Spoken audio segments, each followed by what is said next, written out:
hello everyone, myself Narvin Patidar. I am pursuing my BTech from Purnima Institute of Engineering and Technology. Currently, I am in my second year. तो basically as being a 9 pointer आज मैं एक and term paper discussion करने वाला हूँ of subject object oriented programming.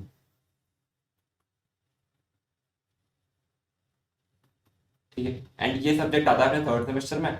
And इसका जब आज अपन पार्ट बी का एक क्वेश्चन डिस्कस करने वाले हैं। पार्ट ए ऑलरेडी डन है, उसको आप प्लेलिस्ट में जाके एक्सेस कर सकते हैं। एंड फॉर अपकमिंग वीडियोस आप प्लीज हमारे चैनल को सब्सक्राइब करिए ताकि आपके पास तुरंत नोटिफिकेशन पहुंच जाए। ये सब्जेक्ट सीएसई ब्रांच में आता है एंड ये लेटेस्ट इसी साल का पेपर है। So let's start the video without wasting time. ये पूरा पेपर है, पार्ट ए ऑलरेडी डन है, बी के भी सारे क्वेश्चन हो गए। आज अपन फिफ्थ वाला करने वाले, सिलेबस फॉर योर रेफरेंस।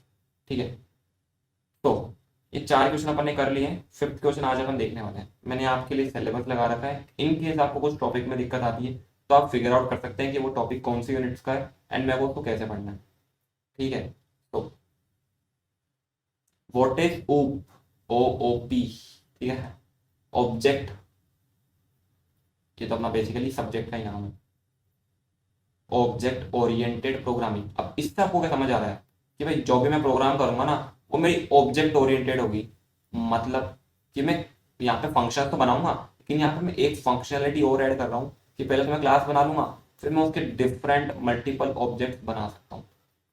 तो ये ऑब्जेक्ट ओरिएंटेड प्रोग्रामिंग हो गई। ठीक है, कौन सी प्रोग्रामिंग होगी? Object oriented programming. अब इसके ना काफी ये देखिए, मैंने यहाँ पे लिख रखा आपके लिए, एज द नेम सजेस्ट uses objects in its programming। वही चीज मैंने आपको बोली, object oriented programming aims to implement real world entities like inheritance, hiding, polymorphism etcetera in programming. Basically जो मेन एम है ना, जो मेन गोल है ऑब्जेक्ट ओरिएंटेड प्रोग्रामिंग का, is to bind together the data. तो अपन जो वेरिएबल और फंक्शन को एक साथ बाइंड कर देते हैं, एक साथ इनकैप्सुलेट कर देते हैं, किसी वेरिएबल को किसी फंक्शन को एक साथ अंडर अ सिंगल नेम उनको एक साथ बाइंड कर देते हैं या इनकैप्सुलेट कर देते हैं। ये अपना मेन गोल है ऑब्जेक्ट ओरिएंटेड प्रोग्रामिंग का। ठीक है, यहाँ पे मैंने वही लाइन लिखी हुई है, the main aim of object oriented programming is to bind together the data and the function that operate on them and so that no other part of the code can access this data except that function। ये line भी important है। ठीक है, हाँ, अब basically object oriented programming तो मैंने आपको समझा दी। अब इसके कॉन्सेप्ट के काफी सारे फीचर्स होते हैं, polymorphism, inheritance, encapsulation, object, class, abstraction. चलो एक एक करके सारी चीजें समझना शुरू करते हैं। क्लास, देखो मैंने क्लास आपको पहले भी काफी टाइम समझाई है, आगे भी काफी टाइम समझाऊंगा। क्लास बेसिकली क्या होता है? एक यूजर डिफाइंड डेटा टाइप। भाई जिस हिसाब से यूजर चाहता है ना, उस हिसाब से ये डेटा टाइप बन जाता है, इजीली कस्टमाइजेबल है अकॉर्डिंग टू द प्रॉब्लम।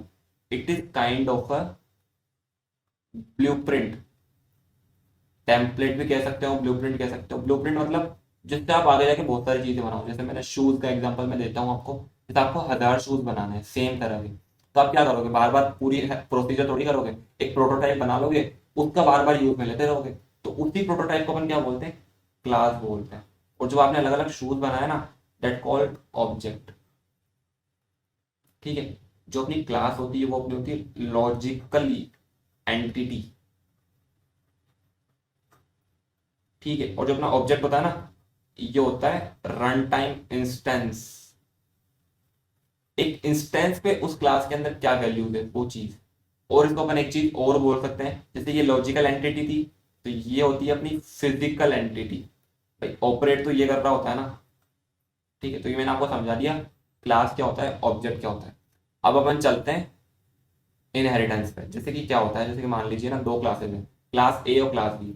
अब क्लास ए में गेट फंक्शन है और मुझे गेट फंक्शन यहाँ भी लिखना है, दोनों का कोड भी सेम है। अब क्या करूंगा मैं? आप बोलोगे भैया कुछ नहीं, कोड कॉपी करो ऊपर से और नीचे यहाँ पे पेस्ट कर दो। मैंने कहा यार सेम कोड को दो बार क्यों यूज में लेंगे? अपन क्या करेंगे, इस वाले कोड को इसमें इनहेरिट कर लेंगे। मतलब इस ए क्लास में से बी क्लास के अंदर इनहेरिट कर लेंगे, जिस तरफ एरो जा रहा है उस तरफ इनहेरिट हो रहा है। तो बेसिकली ए के जो डेटा मेंबर्स और ए के जो मेंबर फंक्शन है वो यहाँ से उठ के यहाँ आ जाएंगे।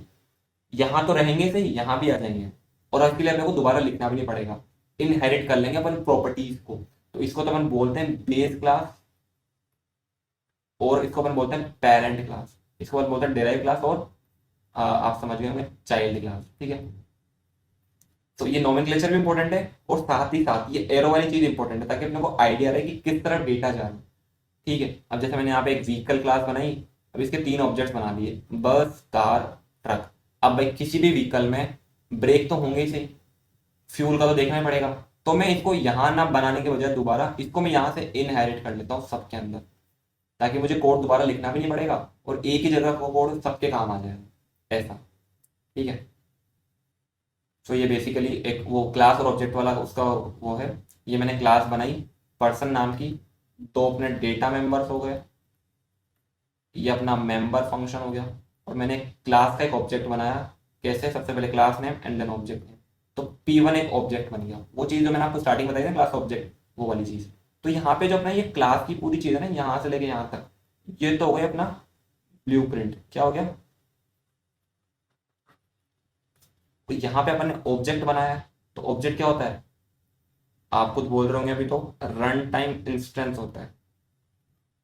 ठीक है, ये सारा मैंने लिख रखा है। अब एब्स्ट्रक्शन क्या होता है? देखो बेसिकली सारी चीजें, एब्स्ट्रक्शन का मतलब यहाँ main important, displaying only essential information, hiding the details. भाई मैं ना यूजर को या फिर अलग पूरी दुनिया को वही चीज दिखाऊंगा जो उनके काम की है, बाकी की सारी कॉम्प्लेक्स या नॉर्मल चीजों को भी हाइड कर लूंगा जो उनके काम की नहीं है। भाई यार मैं ना, जैसे मान लो मुझे आपको वही तो चीज पढ़ाऊंगा ना जो काम की है, बाकी की सारी चीजें जो काम की नहीं है आपके, वो आपको क्यों बताऊंगा?